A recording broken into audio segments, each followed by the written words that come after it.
what type of advice would you give men that has dealt with similar situations on the path that you've actually traveled? So, all the time, hopefully the women get some help, first of all, and they can be able to be themselves in a healthier environment for that person. Like guys, sometimes they don't see it because they don't ask the questions, or they'll just blow it off like, oh, she just bad. But they need to be open, have an open communication, uh, be willing to listen and be compassion, understand like whatever she went through, at least be there for her at that moment. And if it's something that they can't deal with, just be honest about it and just, be truthful to themselves, because it's a lot for a person to go Okay. through, to deal with a person that's been through something. And you don't, as a woman, as for me, I don't want to bring that to the front all the time. Like, I like to share my story, but it doesn't hinder anything that we have going on. So the female has to be honest with herself up front and then be willing to share her story so they can understand her more. They just need to be more understanding. And if it's not something that they can deal with, then they need to figure out what they need to do in that relationship. Right. So let me ask you a question. Tell me a time where you felt that. Give me okay. So tell me a time where you were at that time where you probably did something or said something and you were like, oh man, I'm kind of like really need to make sure I get like. Do you remember that moment?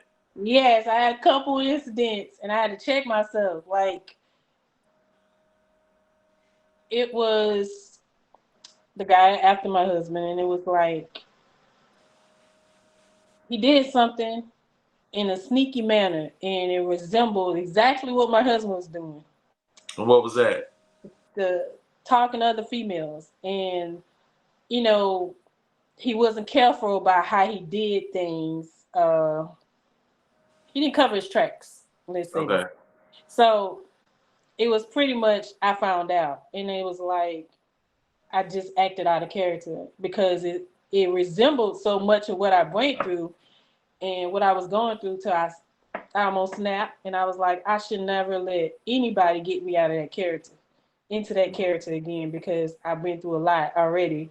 So I had to check myself because I thought I was a little teenager. I went and showed up in biker shorts, Hmm. And what you do tennis shoes, yeah, banging on the door like the police. on his front door? Yes.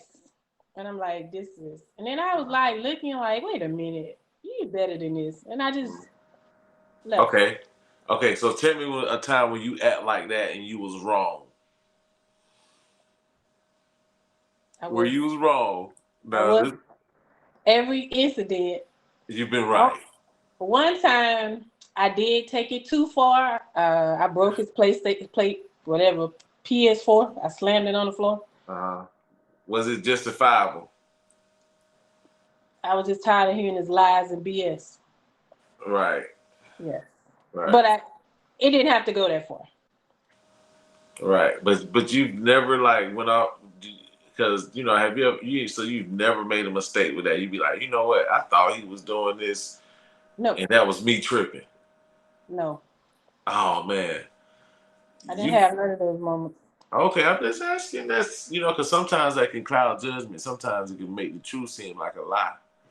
I I thought a couple times. I tried to give him the benefit of the doubt. I ain't gonna lie. I did. I was like, Uh, no. It had my friends, my aunties, everybody was like, he's so tired of you in this relationship. We thought if something was going on with you, we thought you was just out of it. Like, it had me to the point where I was literally drained. Like, I was not myself. So I mhm. knew it wasn't good for my health. It wasn't good for me mentally, everything. So when I left, because I stayed with him. When I left, it actually, I lost weight. I was just like, just happy. Like, I was just at peace. Right, right.